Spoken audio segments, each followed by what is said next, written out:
Stand by. Hey everybody, it's Bendy Hammers with Steel Target Paint Team. I have a very special guest with me today. My mentor, as far as I'm concerned, on all things shooting. The guy that took me from, standing in a lane and shooting at a paper target to doing real things shooting, especially speed shooting. And then things in the law enforcement world as well. Mr. Larry Drake. How's everybody? Mr. Larry Drake was one of my trainers, my mentor, and whom I consider a close friend. So Larry, tell us who you are. Well, you know my name. Kind of a long story. We'll talk about the shooting end of it first. I began shooting when I was 5 years old. I grew up on a farm out in central Kansas, so I had kind of an unlimited range.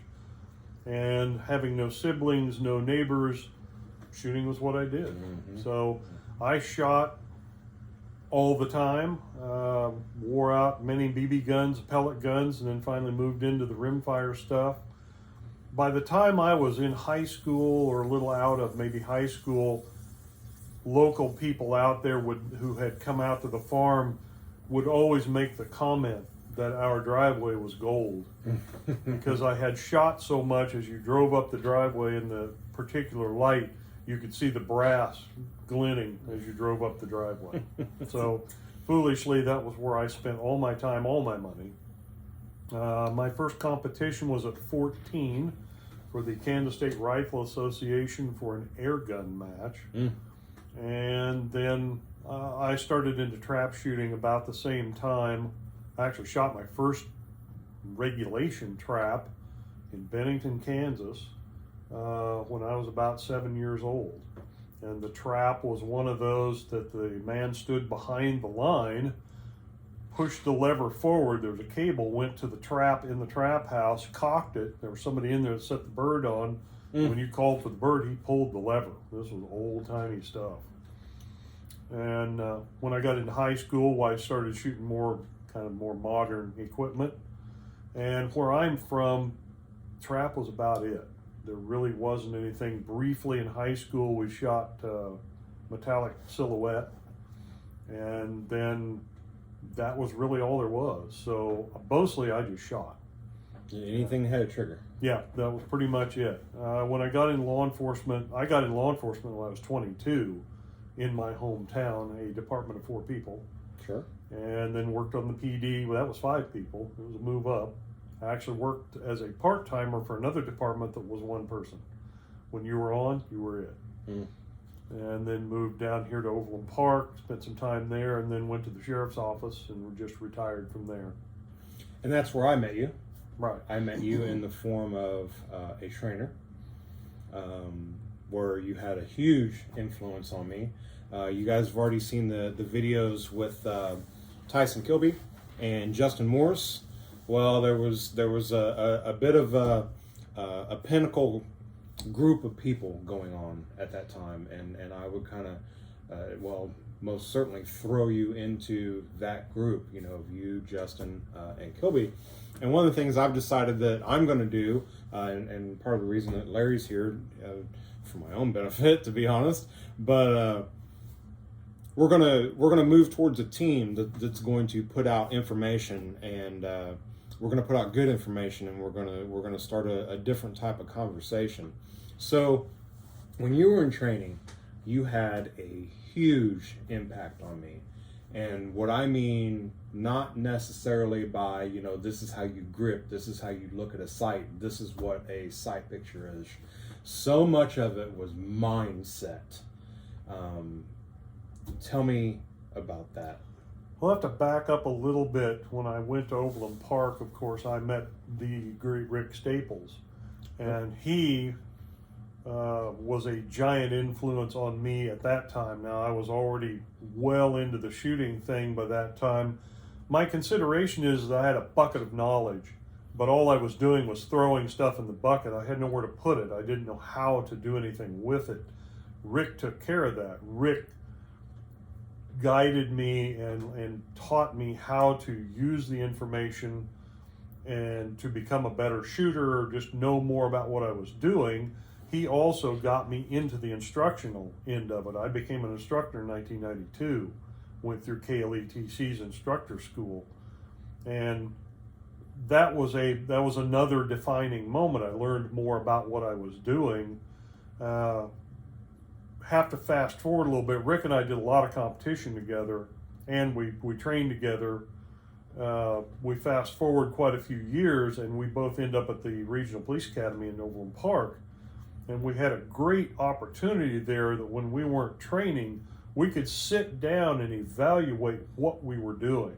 And that taught me a lot more about not only how to present the information, but why.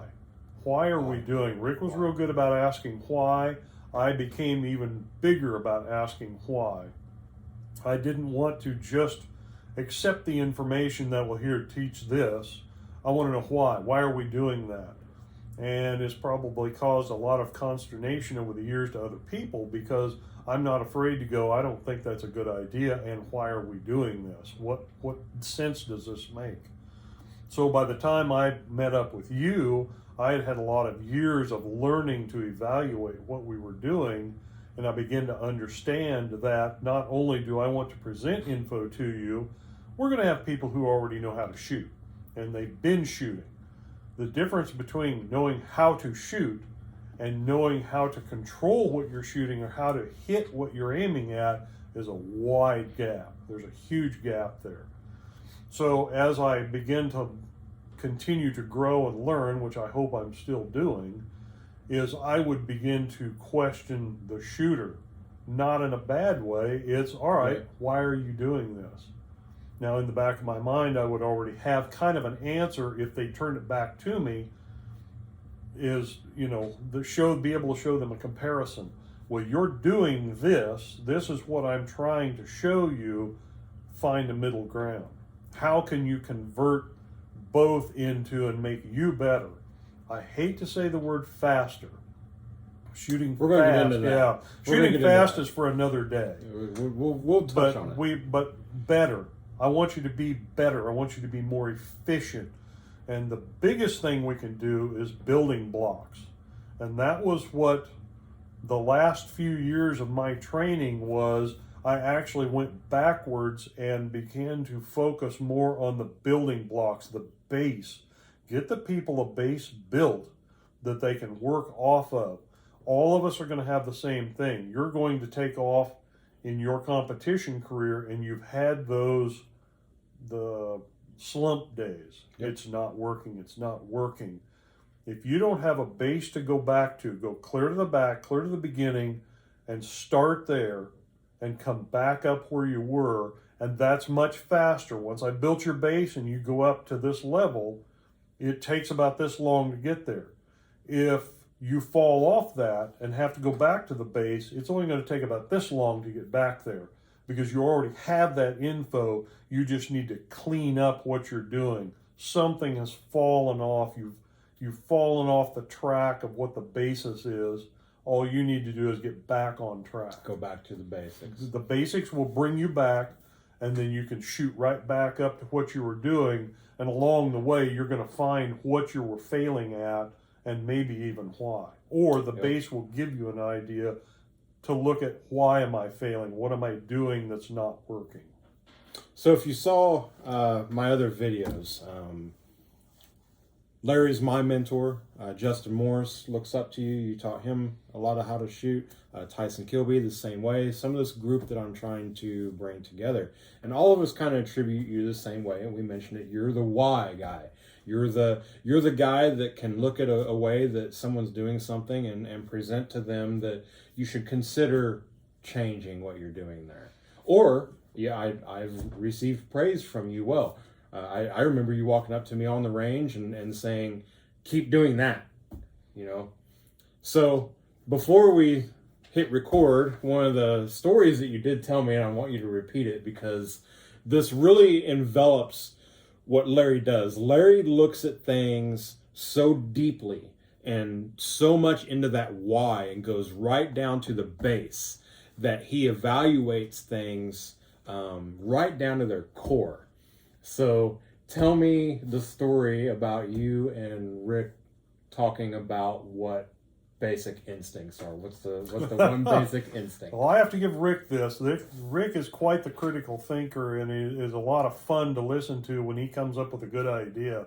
And we talked. This was back when we were at the police academy. We talked a lot about instinct or people when they want to train. Well, it's just you just use your instinct. Well, we're instinctively going to do something. And we did a lot of talking to, I happen to have a best friend that's a physician, and I've gone to him a million times. He's also a shooter, so it's easier to go to him for a little bit of info. But I went to him, and we talked about this instinctive thing where the survival instinct, the thing, things like that, where we're going to survive or we're going to be able to do something. And so we've asked a million questions about what instincts are we born with, and there doesn't seem to be any particular. No one's on board with any one or two things, but there's one that kind of keeps coming up. That about the only instinct we really have with us is to suckle when you're a little kid. Now, makes sense. My wife is a PhD in special needs children, and she can tell you that, well, there are some kids that need to be trained, even they have to be trained how to do that. So in talking about this, of course, Rick came up with a great way to look at this is right out of the gate, you suck. So that's pretty much it. Everything else is a learned behavior. We talked about Tiger Woods. Tiger Woods, he's a natural. No, he's not. Yes. He is a natural because he has good motor skills. He has good coordination, good hand-eye coordination, that kind of thing. He's really good at it, and that's what he did. I did pretty well in the shooting thing, not because I'm some sort of born natural shooter, it's because that's what I did. By now, we can only guess. By now, I've probably fired over 1.5 million rounds of ammunition. It's repetitive behavior over and over. Until I met Rick, my repetitive behavior didn't get me very far. I did pretty well, but I was doing the same things with no way to look at why am I doing it or how can I fix it. He brought me on board and began to fix things for me, and that I opened my eyes to, this is how you do that. Then once I got into being an instructor, I learned to help others. It became fun to help others. There's nothing like seeing the light come on. You've been telling somebody something for 3 days, and all of a sudden it works, and they go, that's what you've been trying to tell me. Yes, I absolutely agree, and that's one of the things that this team, so to speak, is going to start to come at things from, and to capitalize on kind of what you said. Jenna Larson is someone that I work with a lot. I've shown her some skills, but it's her ability to absorb and then apply that makes her a far superior competitor than what I am. She just hasn't built the skills yet. Now, she's caught right up. But I remember her dad having an early conversation with me one of the first times that I met with Paul and Jenna. And he comes up to me and he asked me, do you think she's got natural talent? And I said, absolutely not. And he was taken aback because I agree with you. I don't think that there's like a natural talent for, if you watch somebody, playing golf well or shooting well, that person's shooting well because they put in the work. You've stood out on the range, you stood out on the driving range and hit those balls over and over and over. Why do you think when they go to the Masters, there's a driving range off to the side? They're going over there and working on not only the basics, now their basics are a little different, but they're working on their skill set. If we were really doing it right, the big shoots would have a range off to the side where you could go over and tune your stuff. Yep. But it just doesn't work that way. Well, the world's is set up that way, and actually there are, at least in the Steel Challenge world, there actually are more and more ranges that are doing that. And I don't want to go too far into what I'm doing, but that's going to be something that I propose at Mill Creek at our large range, but that's really far Yeah, and above. I think Now we should. with that said, there are some people that have attributes that help them do what they do. Well, absolutely. Rob Latham is a very good example of that because he's said to have just superhuman sight. Oh, yeah. You know, he's got very precise. Yeah, I've at shot one with point in Rob time. several times. Now, he wouldn't know me if I walked by, but I've shot with him several times. He's quite a character. He's a really nice guy, and he's a really good shooter. Yes. He really has all the pieces, but Rob shoots about 100,000 rounds a year to get to and maintain that level. He's not just a natural talent; it's an earned ability. Yes. He's earned it. Absolutely Just like agree. Tyson and Justin and Rick, these guys have gone and they are motivated. They have the abilities, and so they go out and drive themselves to do the practice and go through all these skill sets over and over. Justin and Tyson are the reason that we had a training division like we did at the time. These guys were driven, they were motivated, we all enjoyed what we did.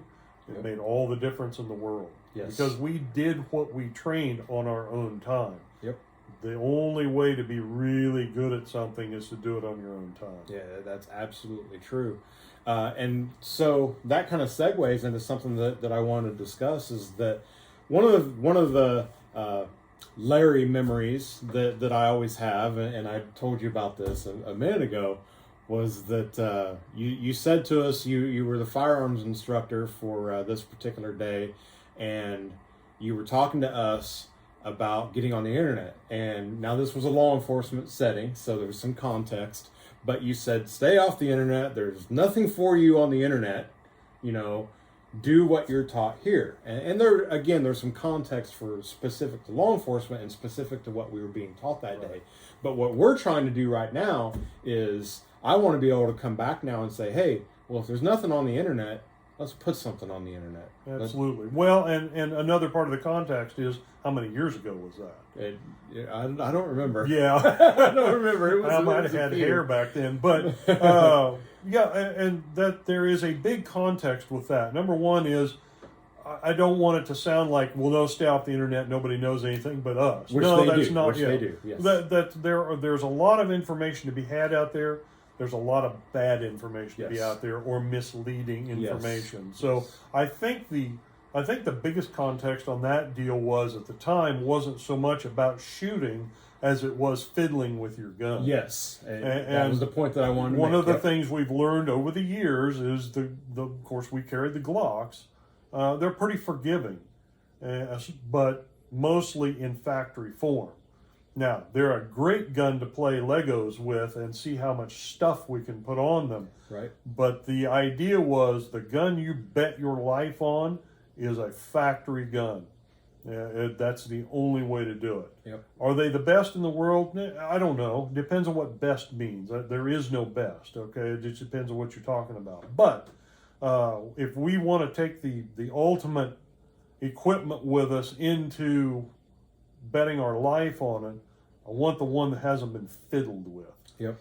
Yep. And that was the point, you know, and I want to reiterate kind of what you said too, is that there's some people doing some great things out there in the internet world, whether it be podcasts or whether it be YouTube, whether it be Facebook, whatever it might be. But the point was, and the next thing that I think we're going to jump into is, you know, as law enforcement officers, you wanted us not only to not fiddle with the gun, you know, not go putting, you know, things on it, whatever that might be, leave it as it is so that so everybody's got the same thing, and that also you're not constantly changing something so that you're always shooting that same gun. You know, well, this day it had this trigger in it, the next day it's got the next trigger in it. Before long, you don't know which one you shoot better with.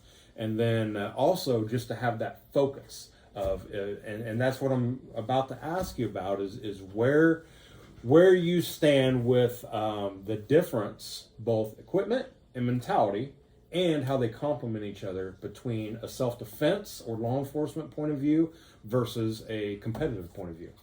Well, that's a long story, and I will tell you right up front, the guy who's done it wrong the most, if there's a wrong, would probably be me. Because when I started in law enforcement, I had to provide my own gear. Sure. And there was no oversight whatsoever. And I'll bet you in that first year I was there, I must have had 10 different guns, which meant 10 different holsters, 10 different magazine or ammunition carriers. In fact, at one time I carried a shoulder holster as a duty gun. So is it wrong? No, I wouldn't say it's wrong, but I think it's going to be a bad idea. And there's a caveat to that.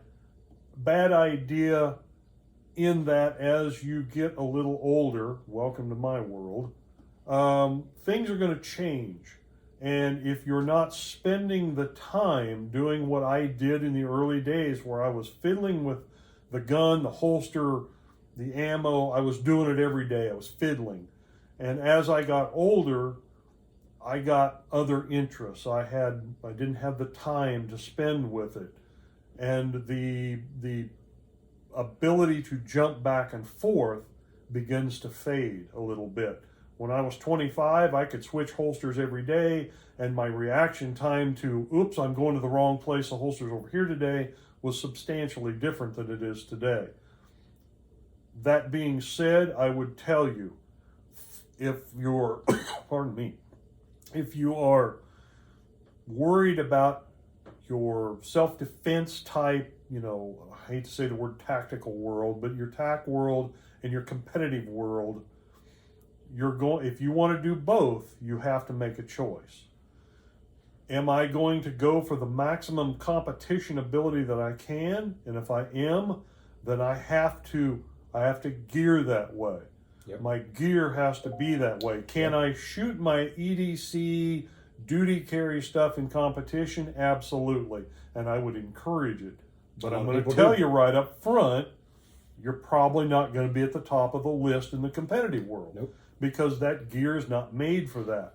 Will that make you absolutely ironclad in your carry gear by competing with it? Absolutely. Yep. I'd rather have all my cops go out and shoot a USPSA IDPA match once a month than do nothing and only do, maybe all they do is our core training or whatever it is, or the EDC people are just doing that.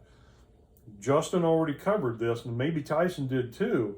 The competition forces you to go under scrutiny. You are now performing a task under time in front of an audience. Yep. So you are going to want to be the best you can. I don't think it makes any difference if you want to shoot your duty carry stuff, but I'm talking shoot the full duty carry. Don't take your duty belt and pull your retention holster, your holster with some sort of manual retention on it to slide something that's friction fit, because that's not what you carry. If you want to shoot your carry stuff, then shoot your carry stuff as you carry it. If you want to be competitive, you're going to fall into that competitive arena. And I did. Biggest thing I'm going to tell you up front that will save a lot of heartache is wherever you put your gun. If you're doing both, if you're in law enforcement or in some division or somewhere where you have to carry a gun every day, your carry gun and your competitive gun need to be the same spot. It's always in the same spot. Because that's going to fall back to, in the world of I need to bet my life on it, I don't want to have to think, where's my holster today? I want to be able to go to the gun and draw it out, and it's always the same. So there is a Absolutely. And please don't beat Ben up on the emails and all that. Oh, I don't think you ought to be doing this. You need to decide. It's your decision. Yep. And I know people have heard me say, do whatever you want. It's not me getting my butt shot off out there Yep. when the bullets are flying. I'm telling you, this is where you probably ought to be. I learned that lesson, and I produced a video similar to that about where you carry, because I'm not against appendix carry. For me, I want it in the same spot, and I fell into exactly what you were just saying. About a year ago, I was shooting full open, and the more and more I got into the game, the more that open gun started coming around to the front, to be faster, not all the way to the front, but more away from where either my self-defense gun or wherever it might be. And then, the full open gun is a full open gun, which is a blast, literally, to shoot, and so fast and just a ton of fun. And even then, at that same time, I even started experimenting with the God forbidden PCC. I shot PCC for almost a full season. A lot of fun, but that realization came back to me, and I'll never forget it, where it actually came to me, what you just said, is I was actually shooting with one of the other people that I attribute a lot to my shooting is Merle Eddington. I was shooting on a squad with him, which is kind of special when you shoot with guys like that, like you said that you shot with Latham, is to learn. And I said to him, like 3 or 4 stages in, I said, Merle, I got to stop shooting this rifle. Because here I have this opportunity that I'm shooting with you, and there were other good people on the squad as well. And I'm not learning anything because I'm having to do things completely different than what you are.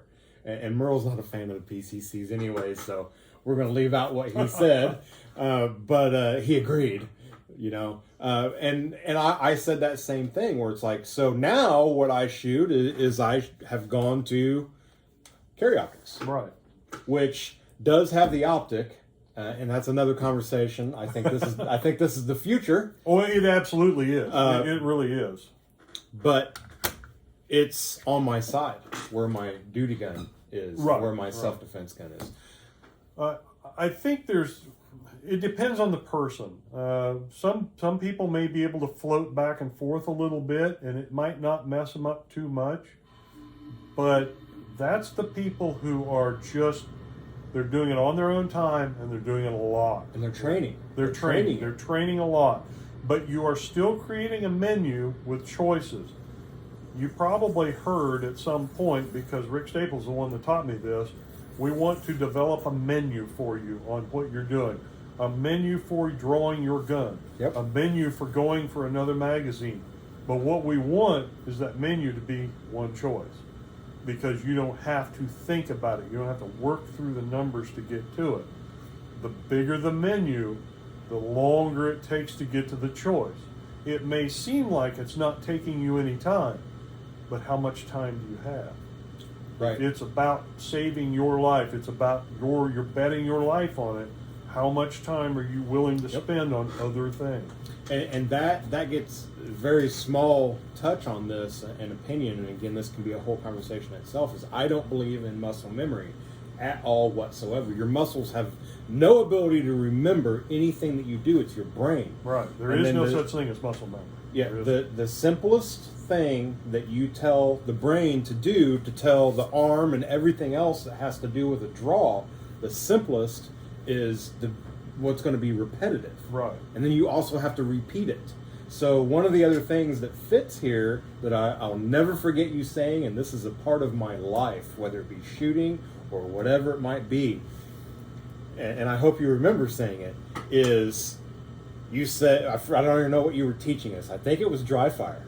You said, some of you in this room think that you're just going to set your gear up a certain way, and when the day comes, you're just going to rise to the occasion. You're not.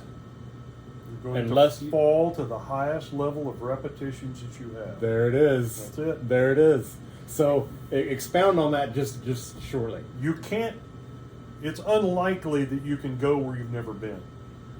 Can you get lucky? Yes. Luck and hope are not a tactic. All right. That's hope. I've always said hope is for the unwilling and the unprepared.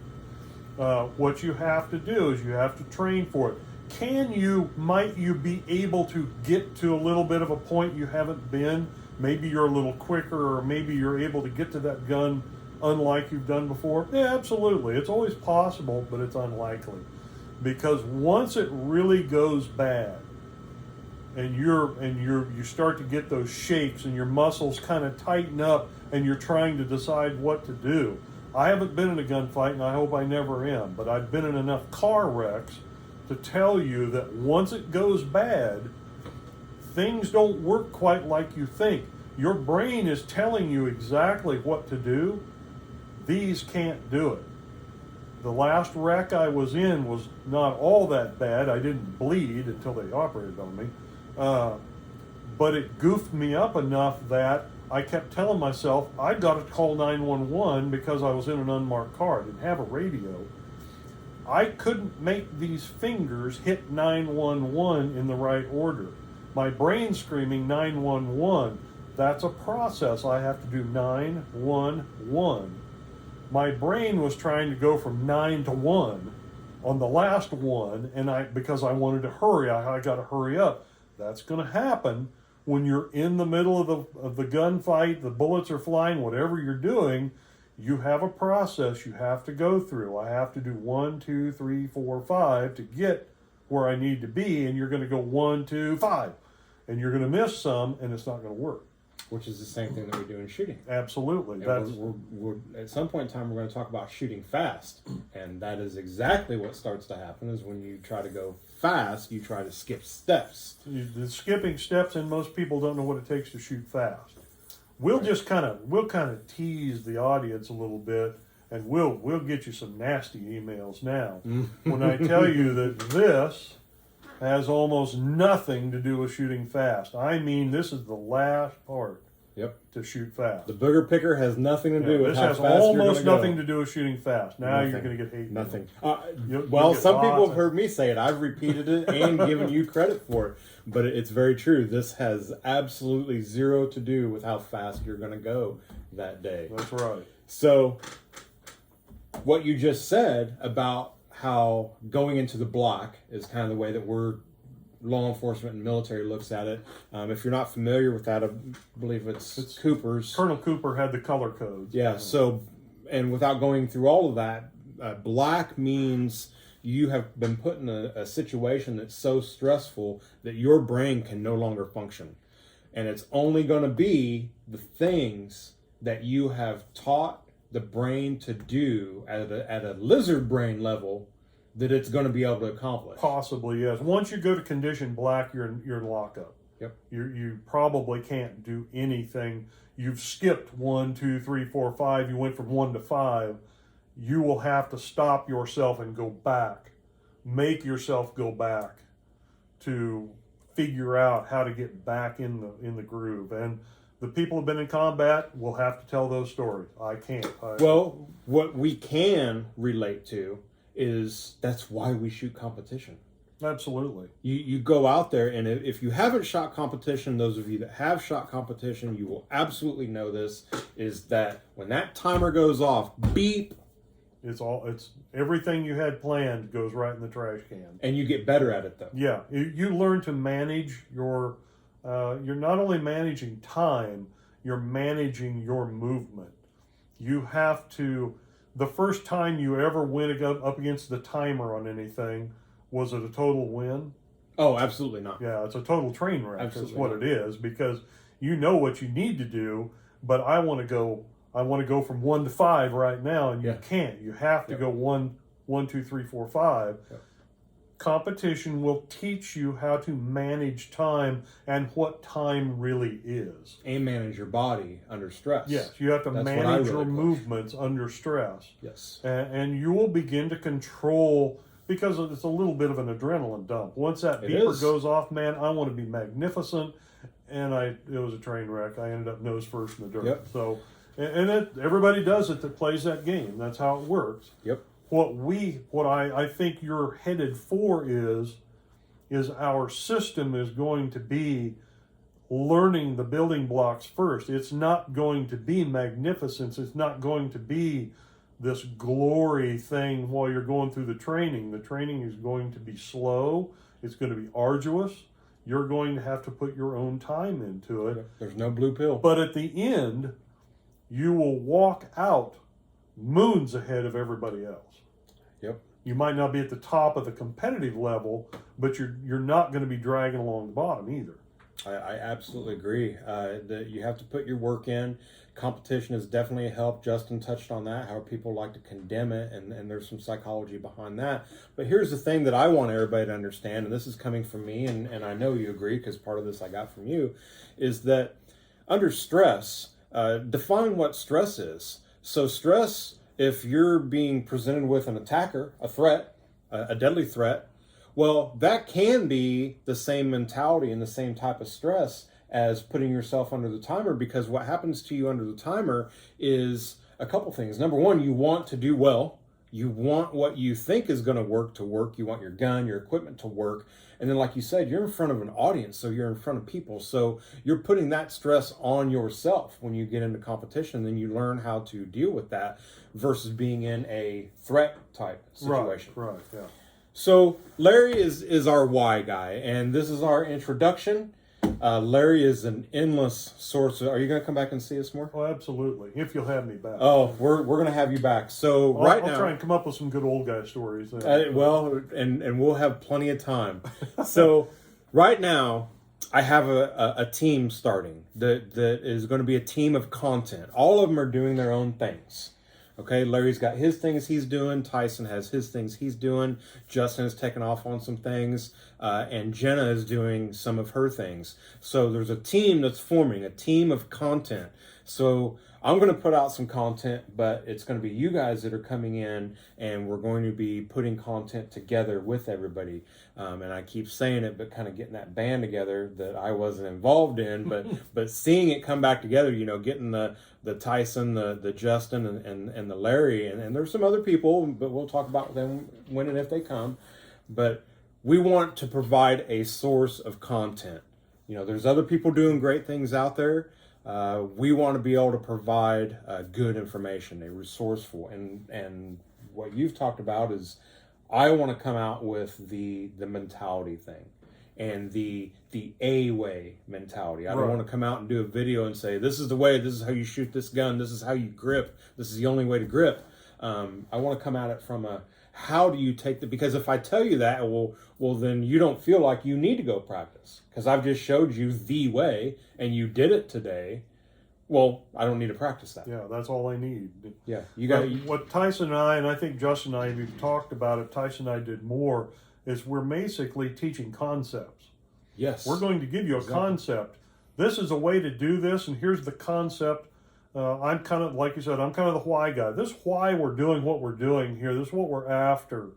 And Tyson and Justin are really good about building the blocks around that. Then they kind of let the old guy stand around and tell all the building blocks. These guys are younger and faster. They can then start building on that. And they both do a little more of the hands-on jiu-jitsu type stuff. Yep. That needs to be incorporated into this, not only as just mechanical function, but taking care of yourself without your gun in your hand too, and that needs to be a part of it. One last thing, I have to give you credit. I gave Tyson some credit. Okay, if you watch that video, and Tyson didn't even remember it. But he's the one that steered me in the direction of Steel Challenge when it very first came here. I said, hey, are you shooting this side or the other? No, but next week I'm going to go do this new Steel Challenge thing that Mill Creek's doing. Oh, what's that? And I went and did that. So the first time that I went and did Steel Challenge, I took this little guy right here, the traditional 45, 1911, and I had a blast. I loved it. But you know what happened to me is I'm in these squads and they have these little 22 rifles. And they're just going ping, ping, ping, ping, ping. And I'm watching them and I'm mesmerized. I'm like, holy cow, that looks like fun. And I had a 15-22 at home. So one of my very early matches, if it wasn't my second or third match, you came out and shot with me. Now, we haven't gone into it yet, but Larry is a very accomplished speed shooter.